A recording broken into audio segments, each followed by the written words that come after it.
Don't know where we're gonna fly like you did sometimes.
何も喋らない必要はないんですけどね、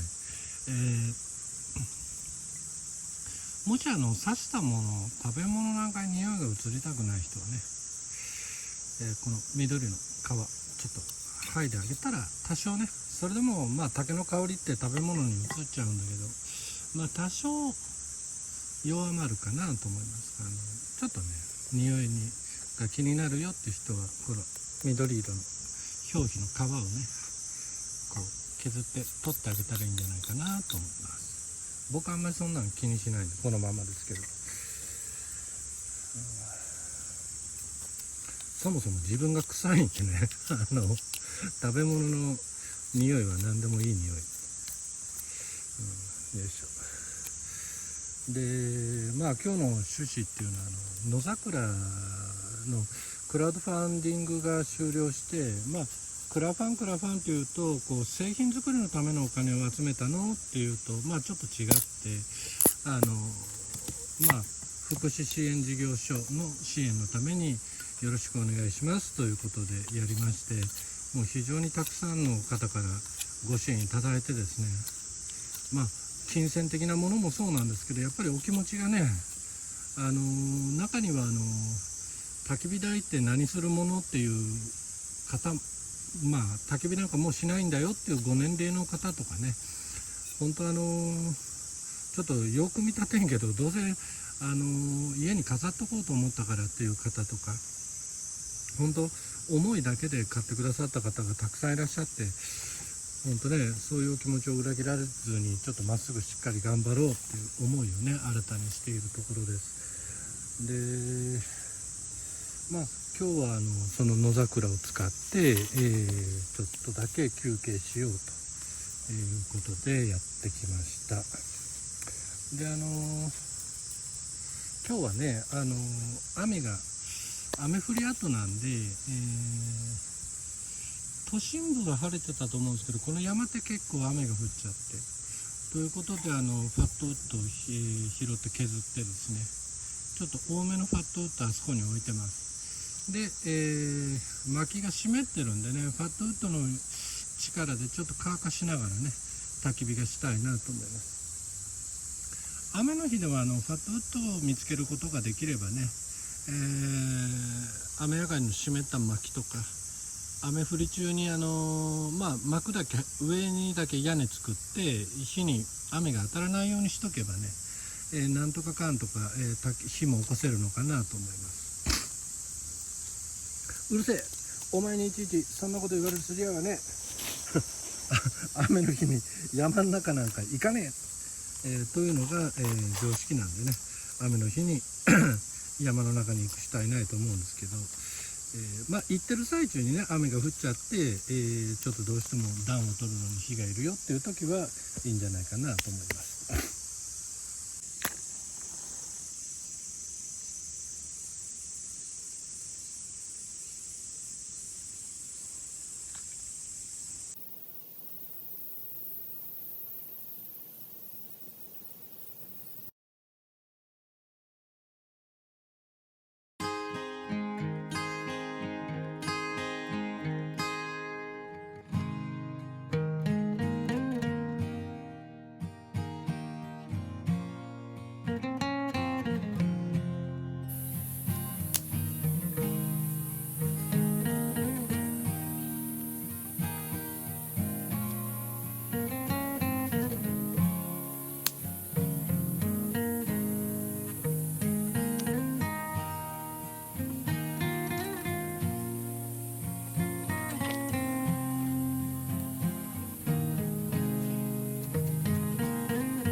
う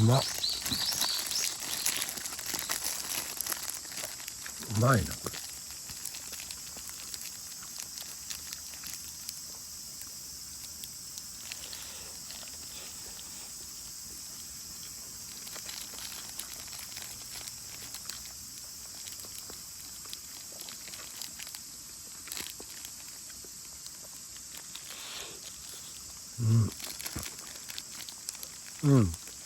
これ絶品だな。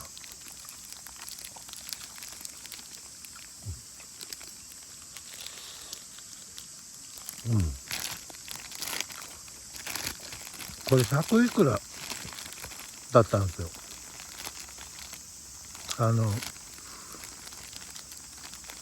おむすびと変わんない値段なんで。